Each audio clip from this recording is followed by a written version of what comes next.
dagaalkii abid ugu adkaa ee laba fanaan oo hal magaalo isla jooga oo dhex maraya Sharma Boy iyo Dayaxdal Nuurshe maxaa ka jira in dagaalkooda uu soo bilaabmay soo ifbixi xidiga raabka ku qabsaday saaxadda fanka ee Sharma Boy maxayse tahay daawada xogta culus ee ka qarsoon ee la xiriirta xurgufta xaaslayaashan fanka labada dhinac kaga jira ee haatan sida tooska u soo ifbaxday warbixinteenan ayaan daawada ku jeexjeexi doonaa fadlan daawada intaan u guda galin warbixinteenan subscribe sar channelkeena duceysana media muuqaalkan like saro la wadaag saaxiibadaada ku mahadsanid daawade kulanti haboon saaxiibayaal meel kasto dunida daafaheeda aad ka joogtaan ku soo dhawaada warbixin xiiso badan oo aan maanta ku qaada dhigi doono dagaalka culus ee ka dhaxaloosmay Sharma Boy iyo Dayaxdal Nuurshe sida dhammaan daawadayaal aad la wada socotaan waxa magaalada Muqdisho horay diiq uga ahaa xidiga lagu magacaabo Dayaxdal Nuurshe oo habfaneedkiisu ay si aada ula dhaceen waqtiga bulshada Soomaaliyeed haddaba daawada aan dib u milicsano bandhig faneedyadii waaga uu soo bandhigi jiray xidiga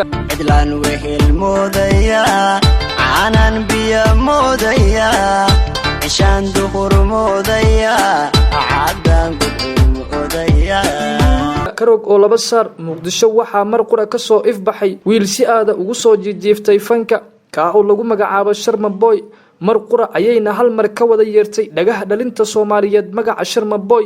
iyo habfaneed ka duwan fanaaniinta kale oo markaa Muqdisho ay u shidneed meel kasto aad magaalada Muqdisho ka martana waxa ka yeeray magaca Sharma Boy dadka qaar ayaana ku tilmaamay xidiga Muqdisho ee daawada qayb kamid ah bandhig faneedyadiisa ما تدرى كما بين قدرة عوا عشان بدقرة ما كجرة ما يسحب أنا وافقرة راب علو ساردة قلب انتظر ولا قراء هذا الكلا ساحرة